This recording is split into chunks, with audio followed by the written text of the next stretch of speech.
All right. Welcome to the 7th episode of the Talking Ball podcast. This is Will speaking.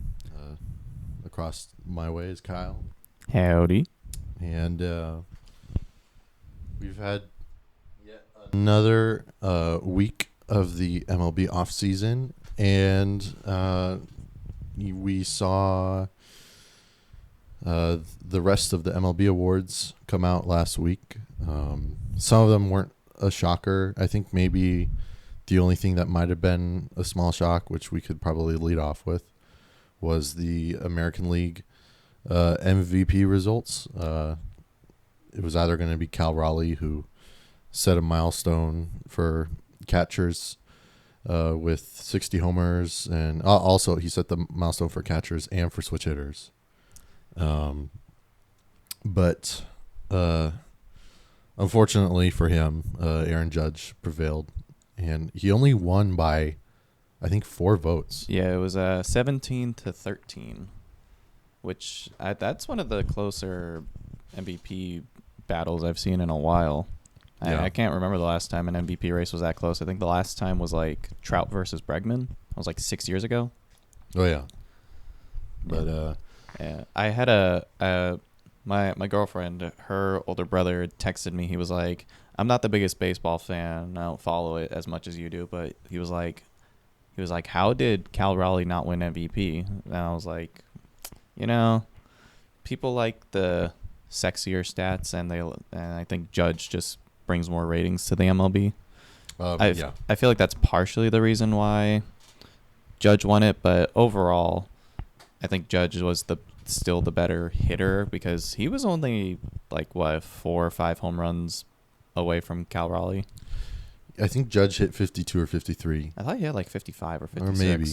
Well, I was watching the MLB broadcast of the MVP awards, and they were doing this comparison of I think it was for the I think it was the 1961 MVP, which Roger Maris won, because that was the year he hit 61 homers. But it was the 2 finalists were Mickey Mantle and Roger Maris, and they were looking at all the key offensive stats for each of the players.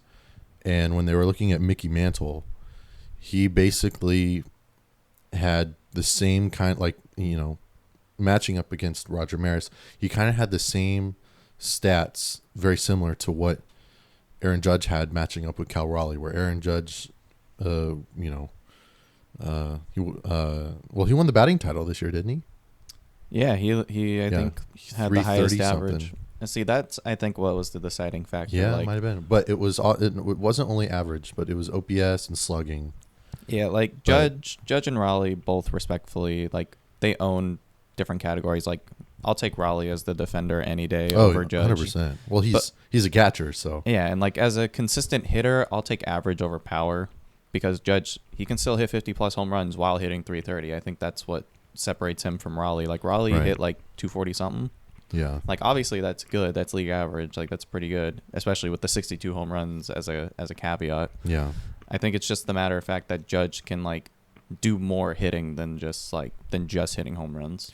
Well, and I think what I was going to say, going back to the whole Mantle Maris thing, was then Roger Maris had more homers and more RBIs than Mantle did.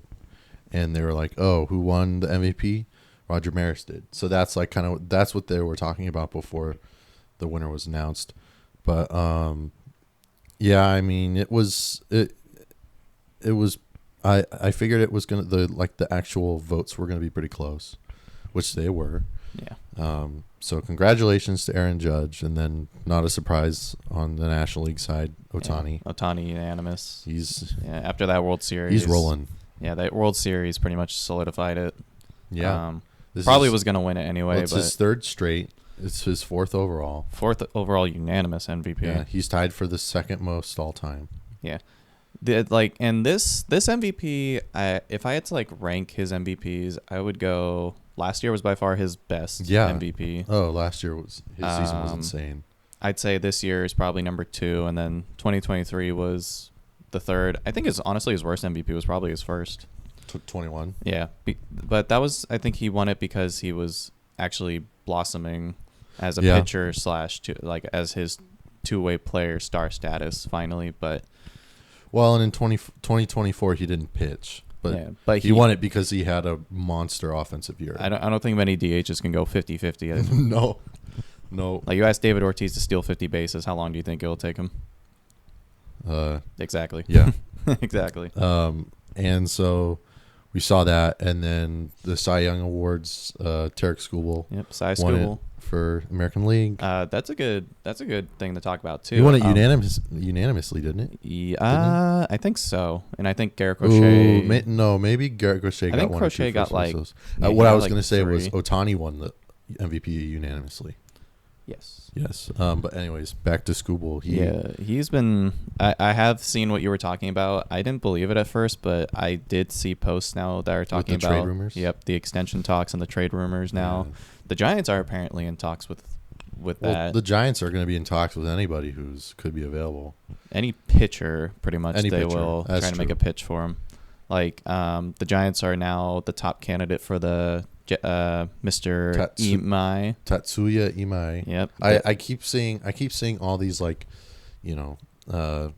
ideal San Francisco Giants off-season plans where it's like, sign this Imai guy to like a 5 or 6 year deal, and then get Scherzer for a bridge deal. Maybe get Scherzer, trade for Brendan Donovan from the Cardinals. Brendan Donovan would be a very good get. I like his. Get some extra infield help. I like his bat too. He could also hit.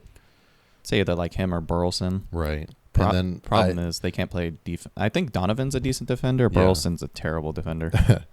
But then I've also seen, obviously, Kyle Tucker is probably going to earn one of the bigger contracts in this offseason. Obviously, he's going to be thrown around with all the big market teams. But yeah, I saw the Giants. I mean, they need a right fielder, because I saw something a week or two ago where it was talking about two of the Giants prospects in their farm system that have been up and down big leagues to AAA, but they really haven't been able to find stable big league time, and that's Luis Matos and Marco Luciano, where both of them, at some point or another were like within the top 5 in the Giants farm system, and at one point Marco Luciano was one of the top prospects in all baseball. Yeah, just falling off the map. They have just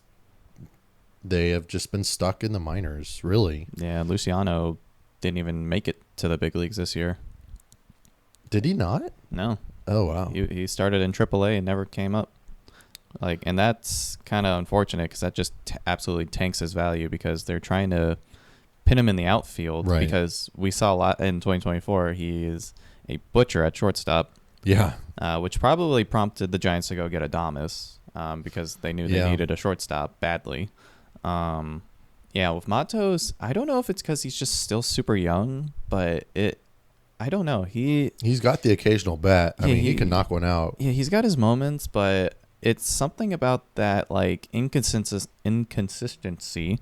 Yeah. Like, he can absolutely wreck, like, the Dominican leagues and stuff. Oh, yeah. But it just can't correlate to the MLB. I don't know what it is. I already just saw that Gerard Encarnacion, who, well, as of right now, still is with the Giants, he just hit a monster homer. Yeah, I forget. I don't know if he's in the Mexican League or the Dominican League right now, but he's playing somewhere. You can make him the starting right fielder opening day, but you just have to hope his durability or something. I don't know. I like his bat. If he can stay healthy, he can hit big homers. Yeah, but you don't have. I don't know if I would want to, as of right now, trust him as like your everyday right fielder. Yeah, definitely not. I think with the Kyle Tucker intrigue is, he is injury prone. He missed a bunch of games this past season. Yeah, he missed like a whole month. Yeah, he missed most of September. But I mean, he won the Silver Slugger this year. He did, and he also is a Gold Glove defender.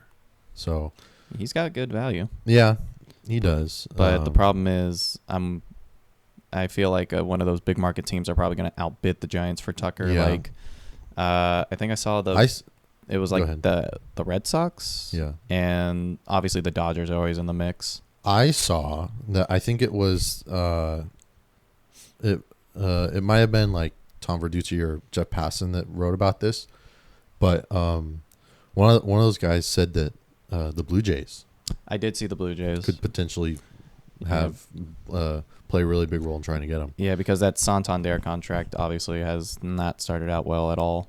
No. So they're going to need and also Springer is going into his last year of his contract, so he will be done after this year. He'll probably retire after this year. You think so?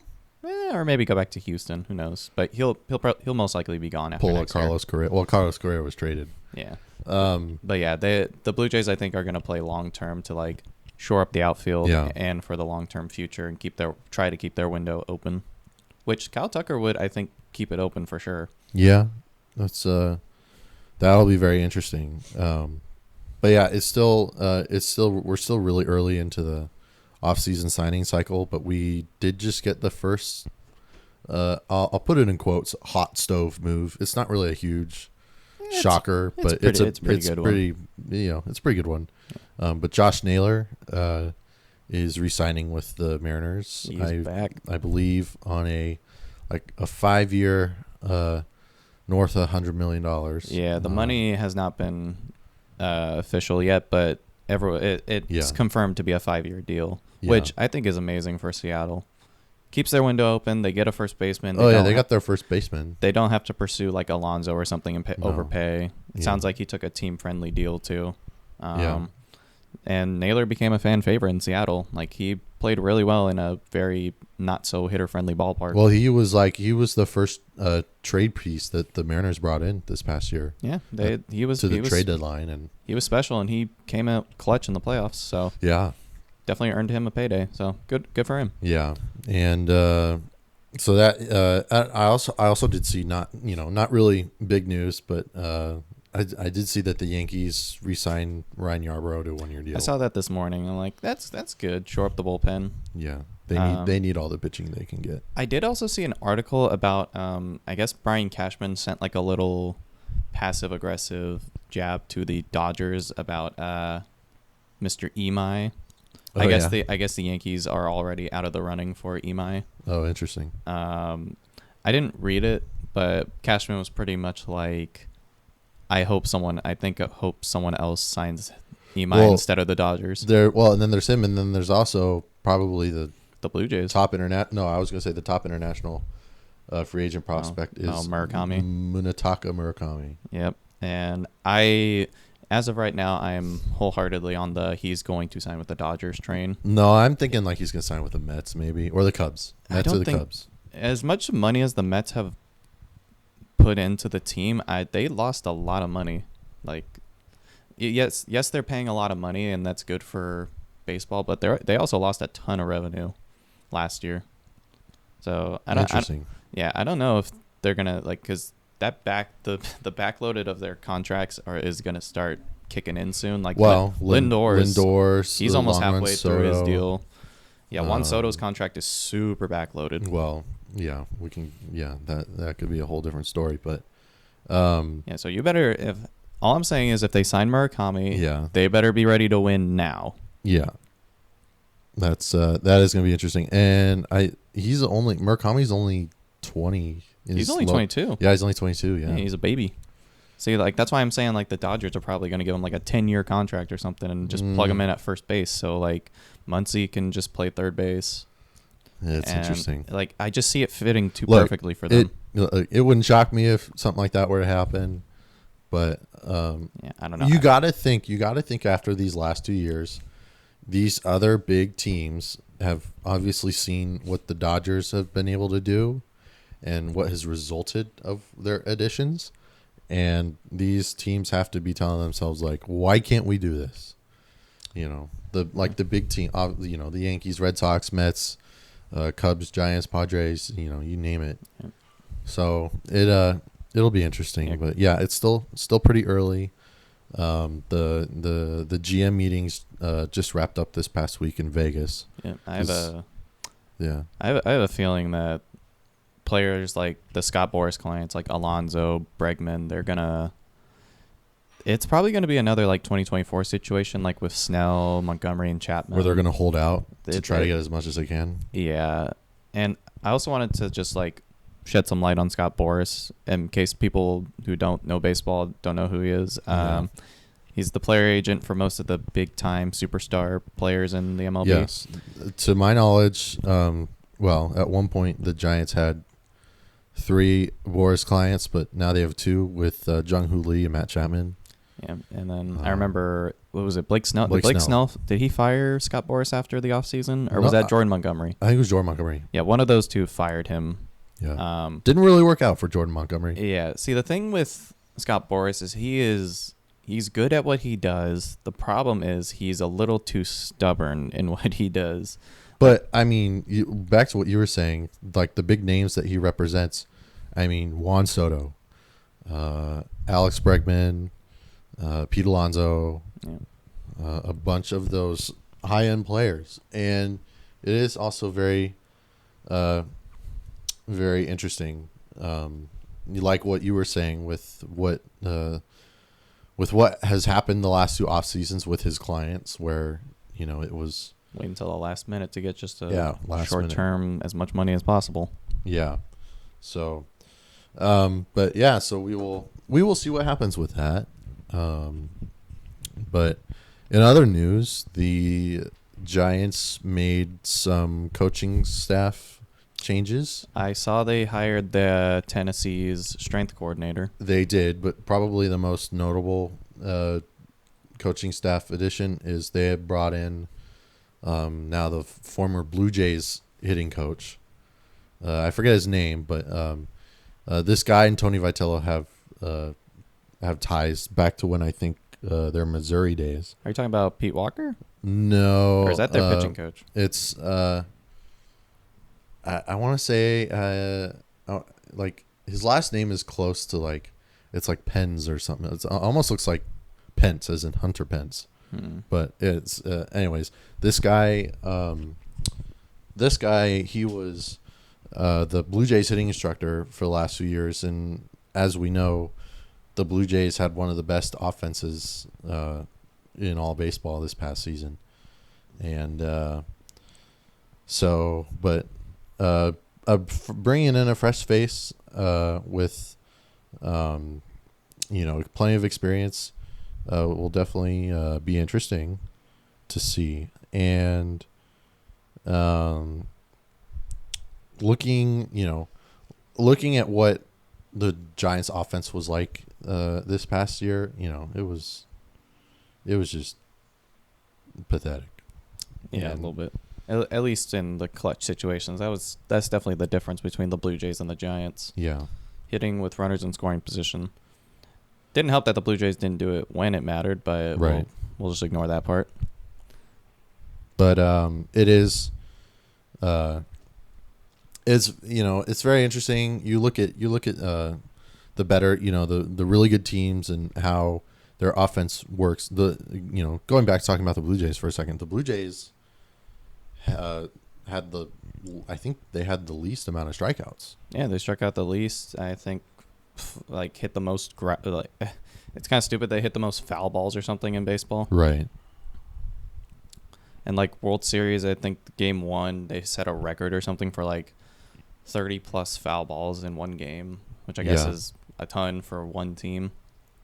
Like, all you got to do is just fight off pitches to stay alive, and then like literally just put the ball in play. Like, that's all that you have to do. Like with the Giants, they just couldn't do that. Right.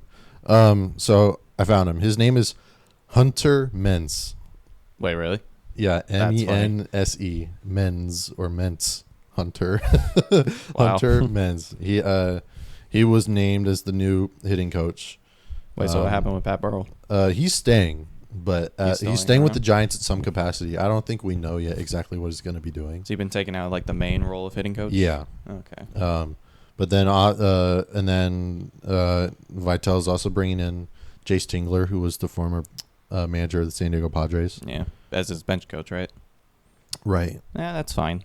Again, as long as he's not managing. Yes. And you mentioned a new strength and conditioning coach. His name is Quentin Eberhardt. Yes. Probably one or the other. From Tennessee. Hopefully he'll keep the team healthy. Yeah. I mean, the team was majority healthy throughout the season. Like, you had just one, like, a month without Matt Chapman, and look what happened there. Right. Like, Wilmer got hurt for a little bit, and that was about it. I think Schmidt went down a few times. Wilmer Flores was like the hottest hitter in baseball up until May when he got hurt and missed a month. I mean, Lee stayed healthy at least.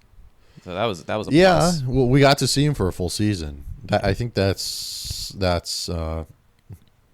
was a big deal because we had no idea what he was. I was gonna make I was making like this, you can call it crazy prediction, whatever. This offseason, Jung-Hoo Lee should just like he should like add on like 30, 40 pounds. Oh, 100%, dude. And if he comes into spring training, like he could totally be like, he could be a guy who could play quick, zippy center field, but he can also hit. Yeah, he needs to not only put on muscle, he needs to, I think, get a little faster because he needs to redefine his approach to the plate too. Because he was surprisingly one of the on the bad side of defense this year. I think he was literally tapped as the worst fielding center fielder this year. I mean, he had some good plays, most notably probably the one play where he caught a ball in between his legs out in right center. But that's about it, honestly, because when you do see him out there, he has really good reads, but his speed isn't anything like to cry home about. Like he's not Buxton to your He wasn't a huge base stealer. No, which the Giants were hoping that he would do, but I think Bob Melvin had something to do with that. And that brings up another thing that I've been thinking about. The Giants really need to they need to be more aggressive on the base pass. 100%. They would try to be aggressive where sometimes it would work and sometimes it wouldn't. But that's the risk you take. Like it's gonna work. It's not gonna work out 100% of the time. I think that's what Bob Melvin was afraid of. The Giants currently, in their system, they have players who are really fast.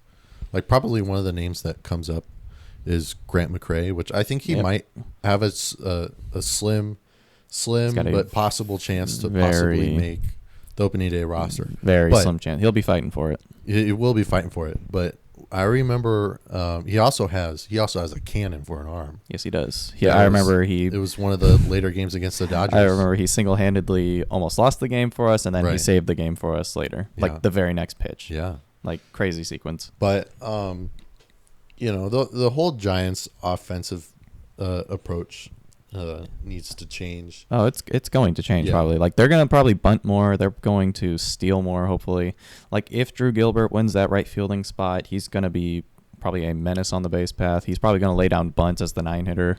Unless the Giants sign a free agent outfielder to a 9-figure contract, there could be a case to be made for Drew Gilbert to possibly start in right field. Right now, I have Drew Gilbert pinned as the opening day right fielder because he's not only. And let's just set the whole Tennessee Vitello connection aside here. He is the character pick that the Giants needed for years. He got to the club this past season when like the Giants had like no energy. Yep.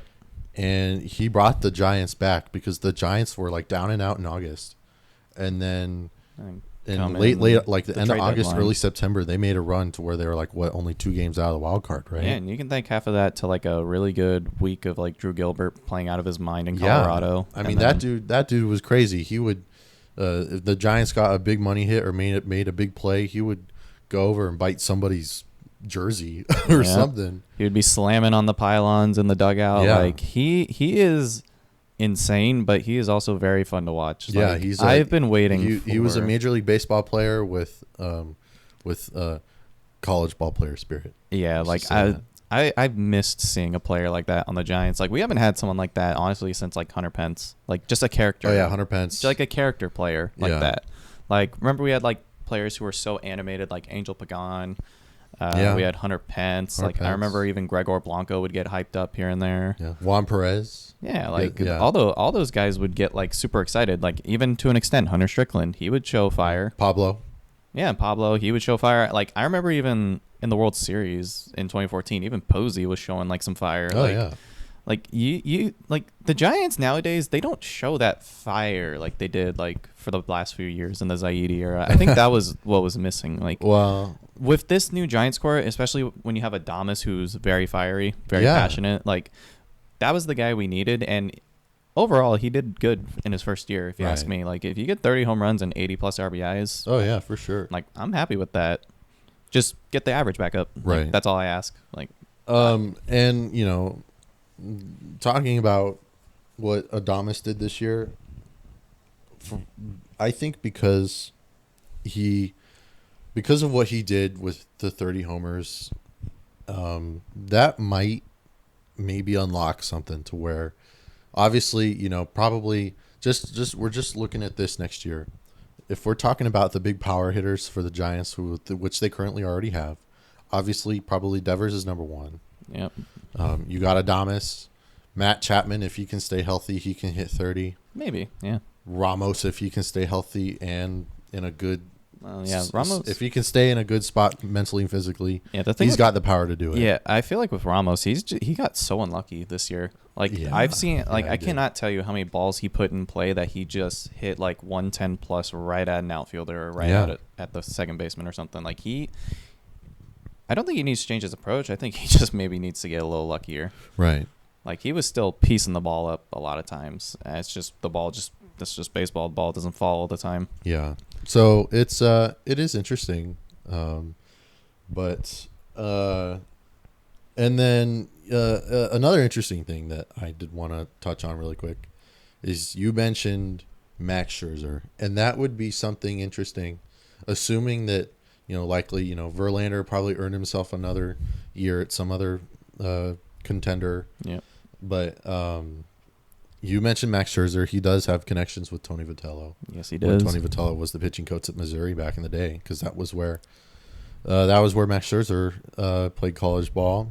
But he if say the Giants were to bring in Max Scherzer, he could just be another Verlander, be that veteran arm who can give you a day of pitching, and you know you're probably not guaranteed a Scherzer outing to go, you know, 6.5 to 7 innings each outing, but still, it's another arm. Yeah, he'll be that 5-starter like Verlander was last year. But I do want to say, we were just talking about like character and energy in a dugout. Oh, Mad Max would totally have that. All you got to do is stare into his eyes with his look at those heterochromatic eyes. Yeah, his eyes are two different colors, and we also saw it in the playoffs where he was pitching, and Schneider came out to take him out, and Mad Max was like, "You better leave me in," and he did. My favorite moment of the postseason, watching John Schneider finally get humbled by a veteran. So beautiful. Yeah. So yeah, that would be pretty interesting. I think overall for the Giants pitching staff, they have a bunch of questions, but they're like, you have a lot of options. They do. Obviously, Webb, Ray for at least one more year. You have Roop for sure. Roop's coming back next year. See, this is where you have the question of the 4 and 5 starters. Like, do you go get Scherzer or keep Verlander, or do you build it from within with McDonald, Tang, Wisenhunt, or forget all that and go out and get Skubal? Yeah, or go out and get Imanaga. The Skubal thing, I'll just say this: the Giants probably aren't going to trade for Skubal. Absolutely not. Yeah, you'd have to give up Eldridge. Plus. It doesn't make sense. Yeah, there's no way. But you were just talking about the internal options. Obviously, Roop probably Roop will 100% be back in the rotation. He'll be in the rotation because he got hurt. I mean, do you remember watching when he got hurt in San Diego? Like he got drilled in the knee by a baseball, and then went to go get it, and then it looked like his knee gave out. Yeah, it wasn't a torn ACL, luckily though. So it was a sprain, I think. Yeah, but it took him out for the whole year. Yeah, but I believe he'll heal up. I believe he did finish with some rehab starts. Luckily, he did come back. He should be. Very end. He should be healthy, and also the whole Trevor McDonald thing. Like, I don't know if I'm the only one who's a Trevor McDonald fanboy, but I loved what I saw from his first 2 starts. Yeah, I was. I think I mentioned it on the last episode. I was at McDonald's last start of the year, which was the Willie Mack Award night. Yeah, against the Rockies. You see that he pitched 5 or 6 shutout innings with like 10 plus strikeouts. Yeah, like it was amazing. There's that clip going around on the Giants page on Instagram where that his slider against, I think it was Jordan Beck, it was like 20 feet outside the zone and he still swung at it. Oh yeah, Like, it was. that's how filthy he can be. Like, he struck out Ohtani twice, I'm pretty sure, right? Yeah, at Dodger Stadium, I think. Like, it doesn't matter if you don't have a scouting report. That's just impressive in general. Right. So talking about Giants players involved with the Dodgers, Bryce Eldridge's first major league hit was Against a Tyler multi RBI double. He just missed a grand slam. He missed a grand slam by like a few but feet. he knocked the opposite field double over Conforto's head in left field at Dodger Stadium. So that was pretty cool. It was off Tyler Glass now too, Yeah, which it is was impressive. But yeah, you talking about Trevor McDonald, and I think one of the things that has really stood out to me with the Giants pitchers, especially their righties, starting with Webb. It's like Webb, Roop, and I think McDonald's a righty too. Yep. So is Tang. They have. I don't know if.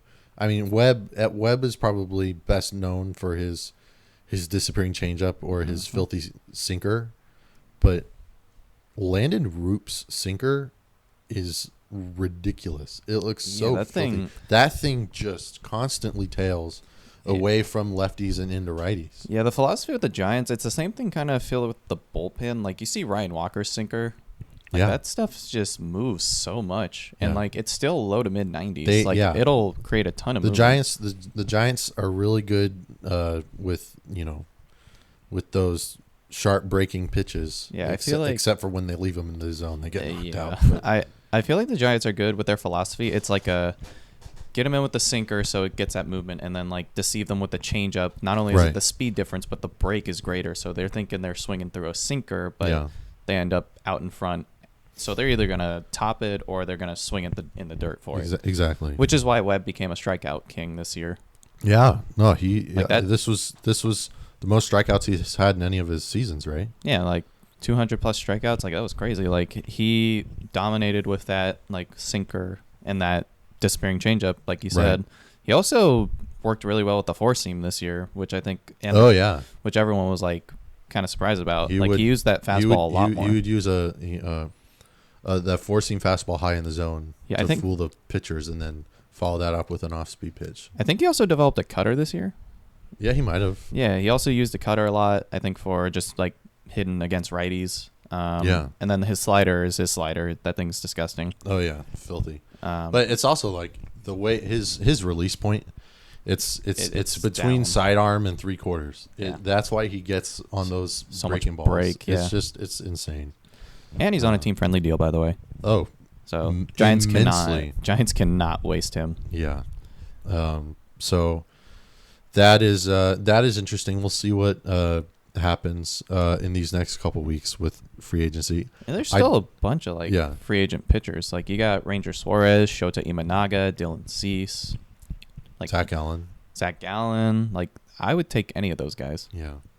So we'll see what happens with that. I do want to shift gears a little bit. I want to talk about the Niner game yesterday.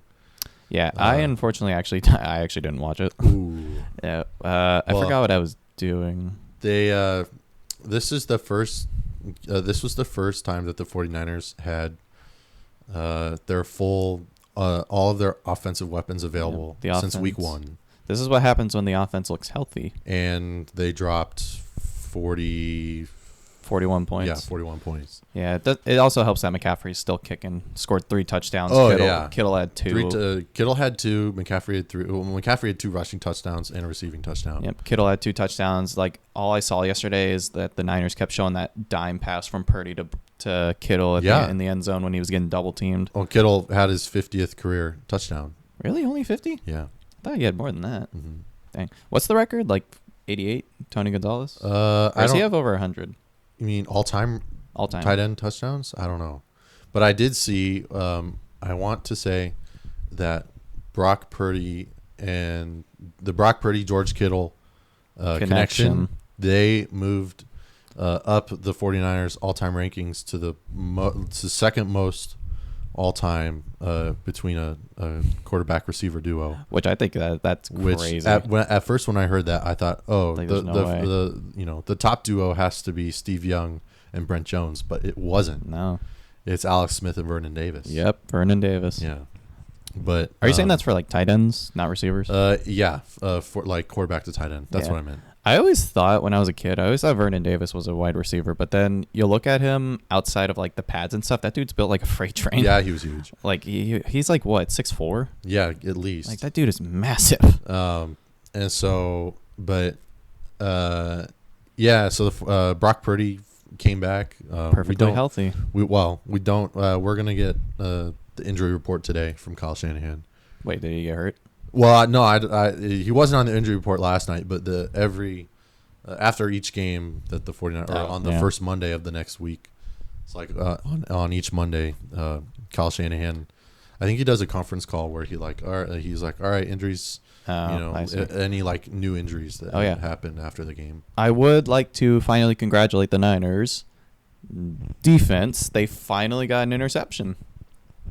They had an interception a few weeks ago. Okay, they finally had more than one interception. They had more than one interception. They had two interceptions in one game. The first time this year. Yeah, Malik Mustafa and Damador Lenore.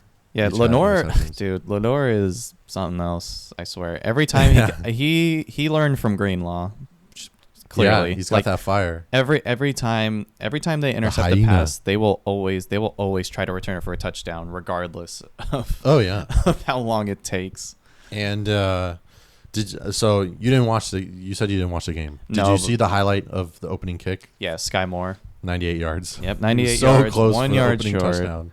That sucks. But that was insane. That was very cool. It made it. He made it look so easy. He found a huge hole. I thought, there had to have at least have been a holding call on the 49ers. Nah. Speaking of holdings, oh no, the Cardinals had 16 penalties in the game yesterday. Wow. Which it might be close to all-time record. That's crazy. Yeah, the Cardinals are. It was holding after holding. That team is in free fall. They had multiple illegal shift penalties. They even had a couple personal fouls, but yeah, it's unfortunate. The Cardinals had a few plays where they broke big runs or big passes, but they were called back due to offensive penalties. Yeah, unfortunately, I kind of see this coming soon. I think either give it a few more weeks, or if the Cardinals get blown out again, I think that might be curtains for Jonathan Gannon, which I thought he was going to be a good head coach, but right now it's that place is a cesspool of just toxic waste right now. Well, and they also don't have Kyler Murray. He might be gone after this year. Really? I wholeheartedly, but this might be his last season as a Cardinal because I don't know, they refuse to either play him or keep pretending he's quote unquote injured. So there's a lot of drama going down there. I think ever since they lost to the Titans, they've just been going down and down and a little more down ever since. Well, they got owned yesterday. The Cardinals did. Yeah. But Brock Purdy, he came back. He had a really good game. It's all you can ask from your quarterback, right? Yeah. He didn't have any interceptions. Nope. A couple close calls, but yeah, that's the Brock Purdy style. Though. Yeah, it is. But it was good. It was good to see him back out there, and then Pearsall didn't. I think he only had 3 catch attempts, 3 or 4 catch attempts, but he had a huge impact in the game. Yeah, he would, the Cardinals I think were playing a lot of zone defense. He would break Pearsall, because of the threat that he was attracting a bunch of defenders. Yeah, broken coverages. It would open up, open up Kittle. It would open up routes to either a leaking McCaffrey or Kittle or Juwan Jennings. So yeah, they're I think preaching caution with him. They don't want to give him the ball too much to where he can probably get tackled and stuff and take out his legs again. Yeah, well, Pearsall's knee, along with Kittle's foot, probably is that those situations aren't going to be back to 100% by the end of the year. Yeah, hopefully not. But Kittle, they just have to. Go ahead. Yeah, I don't know. Kittle looks healthy. Like Kittle looked really good last. He's looking better than he has. Looked really good yesterday. Better in a while. Which it made me really mad because. You Benjamin fantasy? No, for some reason, this was like the second week. It was when Kittle went on IR, and just a refresher. This is the first year I'm doing fantasy in like 12 years. So I forgot what I was doing, and for some reason I let him go. You dropped him? Yeah. Wow. But I still have McCaffrey. He was my first pick in my draft. I'm not getting rid of him. Yeah, he's probably the only reason you're winning games. He got me like 39 points yesterday. Yeah, so. Josh Allen almost got me 50 yesterday. Yeah, well, it's the only reason I won that one. Yeah. So I do want to say, before we move on from the Niners, I do want to give a shout out to Mac Jones, just to thank him for carrying the team this far. He'll probably not start another game for the Niners, as barring Purdy gets hurt barring again. An injury, knock on wood. We don't want any more injuries. But he's won the respect of everyone in the Niners organization. All the players, they love him. I hope he makes good money next year, whatever team he ends up on, or if the Niners want to bring him back. Wait, he signed a 2-year deal. Oh, it's a 2-year deal? We were just talking earlier about Giants team-friendly contracts. This is the ultimate team-friendly contract. Oh, so he signed. I want to say that he signed a 2-year, like $6 or $7 million. I thought it was like $10 million or something. Or maybe something like that. But yeah, it's 2 years. So. Oh, so I guess he's coming back. Never mind. Well, yeah, unless Mac Jones is making a case like Sam Darnold did last year, where he can prove himself as a starter for a team. I mean, if a team wants to, I heard somebody talking about it yesterday or a few days earlier, where, I don't think the 49ers should completely close out Mac Jones from being a trade candidate, but if you're the Niners, you could get something probably pretty good. You could get like a third or a fourth for him. Yeah. Maybe a fourth and another player. So yeah, I wouldn't trade more than like a third or a fourth or a fifth round pick for him, but you could still get that from a QB hungry team. So like the Browns or the Saints. That would be interesting. So yeah, way to go 49ers. I don't know if and just a heads up for those listening, we love the Giants, but we're not always going to talk about the Giants, especially right now because it's the off season. Yeah, there's not a lot to talk about Giants-wise. The Golden State Warriors are on a little bit of a 3-game winning streak. Oh, I've been waiting to talk about this one. The Mr. Chef Steph Curry played 2 insane games in those 2 basketball, or they call them the baseball series games, where they played the in-cup tournament or something. Yeah, well, they played stupid. The Warriors played 2 consecutive games at San Antonio, where it was 2 in 3 days. The first one was just a regular season game, and then the second one was for the NBA Cup. Yep. And in the first of those 2 games, Steph had 46. Yeah, I think 46. And then in the second game, he had like 43. It was 49, I think. Or 49. 49 points. Yeah. And I just want to give a shout out to Victor Wembanyama. Oh, my gosh. Wemby is insane. I guess he was stirring the pot a lot, embracing his inner Draymond or something against the Warriors the whole time. Did you see the one? It was an inbounds play in the Cup game where they fed the ball to Wembanyama and he dunked it over Draymond, and they were getting in each other's faces. I get which you can expect from Draymond. But I get Wembanyama is the future of the NBA and stuff, but he still has a lot to learn. No, yeah. When you go for the king, you best not miss. And when you rattle the cage with Steph, you're gonna regret it, buddy. Like, even if he's a whole foot taller than Curry, Curry can still shoot eons over you. Yeah, that's just how incredible he is as a player. Like, well, he will make you look foolish. The thing with Stephen Curry is, obviously he's once in a generation shooter, but he is. I was talking about this to my dad the other day. If when the Warriors don't have Stephen Curry, their chances of winning shrink immensely. Go down to the toilet. When they do have Stephen Curry, they can win any game. I strongly feel that, because especially now that when Steph has Jimmy Butler and Draymond Green, 2 guys who can play good defense but can move the ball. It's all about moving the ball. Yeah, and they can dominate in the paint. They know what they have to do to get Steph open, and then Steph can just put on a 3, and chances are he's probably going to make it. Yep. So that was insane. Steph had the go-ahead free throw to go up by 109-108 with like 2 seconds left, and De'Aaron Fox put up a shot that I thought was going to go in for the win, but he rimmed it out. Thank God. And then last night, the 49ers, or not the 49ers, the Golden State Warriors played at the New Orleans Pelicans, and They won pretty handily. They whooped them. Yeah. Pelicans are a joke. Moses Moody had a career-high 32 points. Yeah, he had like 20 points in the first quarter. He had or something? 7 threes. He had 7 threes and 21 points in the first quarter. Yeah, that I saw that last night. I was like, wait, That was what? insane. I'm like, what? Moody? Yeah. I'm like, dang, they finally dusted off Moody. Yeah, Moses Moody. So Also, I don't think this is true, but from what I can tell, the Mavericks are in complete free fall right now as a franchise. well, they let go Nico Harrison. Yeah, Nico Harrison is gone. The Saboteur is gone. There's something going on with Anthony Davis. There's a bunch of trade rumors with that, and I guess the Warriors got linked to them, saying that it should. I don't know. It should be I don't know about that. People are saying if the Warriors would ever make a pitch for AD, which they should not. No.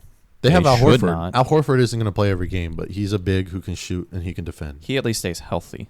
That's what I'm looking. Well, yeah, at. they're not going to play. Al Horford won't play back-to-backs this year. He's not going to play in every single game, but when he does come in off the bench, Yeah, he'll be fine. yeah. But the thing was with that mock trade I saw, it was like they have to give up Kuminga and Draymond Yeah. for Anthony Davis. It's, Like what? Yeah, it's pretty interesting. Like, I'm sorry, people still think Anthony Davis has that much value left. Right. Like, dude, I don't know. Like that whole saga with him on the Lakers and stuff, him not wanting to play center or whatever, was just Yeah. insane. Like I can't explain this is why I don't watch basketball as much, because there's so much senseless drama like that. Yeah, basketball He's like, is a lot I of don't want to drama. play my position. Like, you don't hear baseball players, okay, well, maybe besides Devers, complaining about having to play a position. To be more specific, Red Sox Devers, not Giants Devers. Yeah, Giants, Devers, like, that all stems from the in-office conflicts. Yeah. Like, Devers wanted out Have you watched the Red Sox thing on Netflix? they made it like what? It was like a docuseries. What, for this year? I think it was last year. Oh, that's interesting. The 2024 season. They talked a lot about Devers. Interesting. But so yeah, but it is you're right. It's very interesting. But people are already talking about like, oh, who are the contenders in the NBA? People, pace yourselves. It's still November. Yeah. But so I mean, the Cavs and Thunder look unbeatable right now. That's about it. Well, maybe not the Cavs, but the Thunder. well, the Thunder The Thunder might be the team again.